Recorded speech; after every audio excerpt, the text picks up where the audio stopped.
ষষ্ঠ পাঠ জান্নাত, জাহান্নাম ও আল্লাহ তাআলার দিদার লাভ করা নিয়ে আলোচনা। জান্নাত ও জাহান্নামের আলোচনা। হাসরের মাঠে মানব জাতির বিচার ফয়সালা হওয়ার পর তারা জান্নাত বা জাহান্নামে যাবে। মানুষ ভালো কর্ম করলে তার শেষ ঠিকানা জান্নাত, আর মন্দ কাজ করলে তার শেষ ঠিকানা জাহান্নাম হবে। জান্নাত শব্দের অর্থ চির শান্তির স্থান, আর জাহান্নাম শব্দের অর্থ চির অশান্তির স্থান।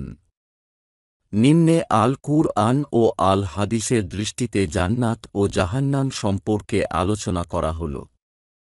জান্নাত ও তার নিয়ামতরাজি। আল কুরআনুল কারিমে ইরশাদ হয়েছে, নিশ্চয় যারা ঈমান এনেছে ও সৎ কাজ করেছে তাদের জন্য জান্নাতুল ফিরদাউস আছে। সেখানে তারা চিরস্থায়ী হবে ও তথা হতে তারা কোথাও যেতে চাইবে না।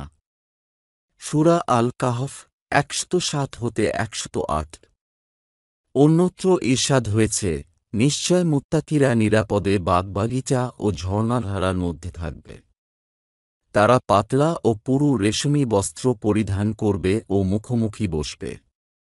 এরূপ ঘটবে, আর আমি তাদেরকে ডাগরনওনা হুরদের সাথে বিয়ে দিয়ে দেব। সেখানে তারা প্রশান্ত চিত্তে সকল প্রকারের ফলমূল আনতে বলবে। প্রথম মৃত্যুর পর সেখানে তারা আর মৃত্যুবরণ করবে না। তিনি তাদের জাহান্নামের আযাব থেকে রক্ষা করবেন। ইহা তোমার প্রতিপালকের অনুগ্রহ, আর ইহা তো মহাসাফল্য। সূরা আদ-দুখান ৫১ থেকে ৫৭।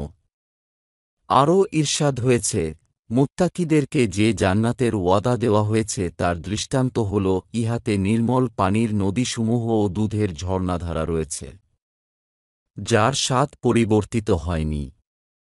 পানকারীদের জন্য সুস্বাদু শরাবের নদীসমূহ ও পরিশোধিত মধুর ঝর্ণাধারা রয়েছে।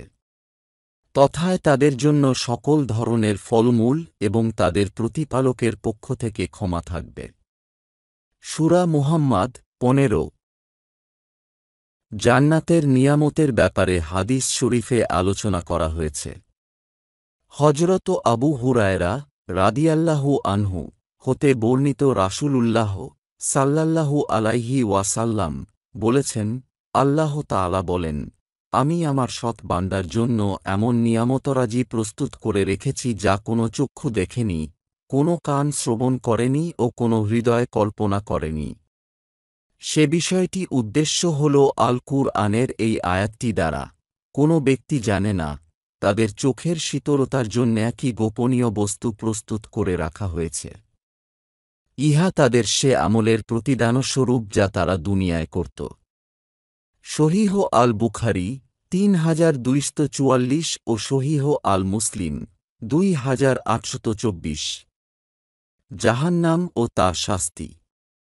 আল কুরআনে ইরশাদ হয়েছে, যারা কুফরি করেছে ও আমার আয়াতসমূহকে অস্বীকার করেছে তারা জাহান্নামের অধিবাসী। সেখানে তারা স্থায়ী হবে। সূরা আল বাকারা ৩৯। অন্যত্র ইরশাদ হয়েছে, যারা কুফরি করে তাদের জন্য আগুনের পোশাক প্রস্তুত করা হয়েছে। তাদের মাথায় ফুটন্ত পানি ঢালা হবে, যা দ্বারা তাদের পেটের ভেতরে যা কিছু আছে তা ও তাদের চামড়াসমূহ গলে যাবে। তাদের জন্য লোহার হাতুড়ি থাকবে। যখন তারা যন্ত্রণাকাতর হয়ে তা থেকে বের হয়ে আসতে চাইবে, তখন তাদেরকে তাতে ফিরিয়ে দেওয়া হবে ও বলা হবে, দহন যন্ত্রণা আস্বাদন করো। সূরা আল হাজ ১৯ হতে ২২। হযরত আব্দুল্লাহ ইবনে আব্বাস রাদিয়াল্লাহু আনহু হতে বর্ণিত, রাসূলুল্লাহ সাল্লাল্লাহু আলাইহি ওয়াসাল্লাম বলেছেন, যদি জাক্কুমের একটি ফোঁটা দুনিয়ায় ফেলা হতো তবে তা অবশ্য দুনিয়াবাসীর সব জীবন উপকরণ ও পানাহার দ্রব্য বিনষ্ট করে দিত। তাহলে জাক্কুম যার খাবার হবে তার অবস্থা কি হবে? সুনানে ইবনে মাজাহ ৪৩২৫, সুনানে আত তিরমিজি ২৫৮৫, মুসনাদে আহমাদ ২৭৩৫, ইবনে হিব্বান ৭৪৭০ ও আল জামি ৫২৫০। আল্লাহ তাআলার দিদার লাভ করা।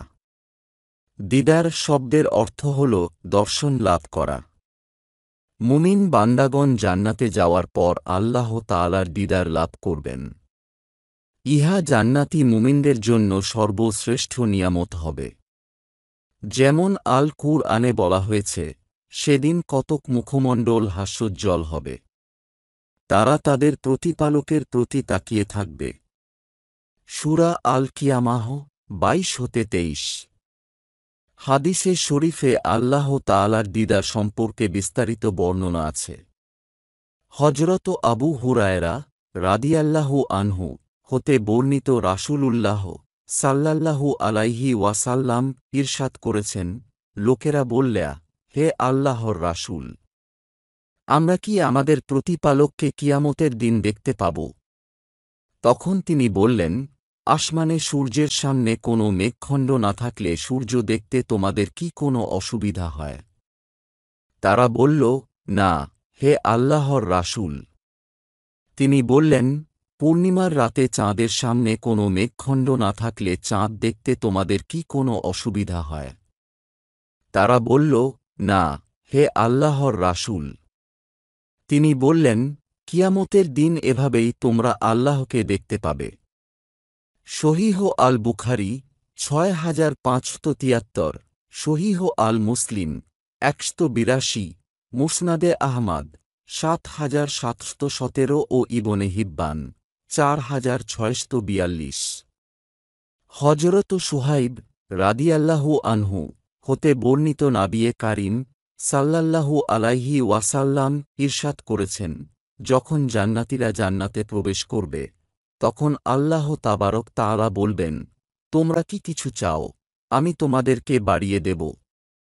তখন তারা বলবে, আপনি কি আমাদের মুখমণ্ডল উজ্জ্বল করে দেননি?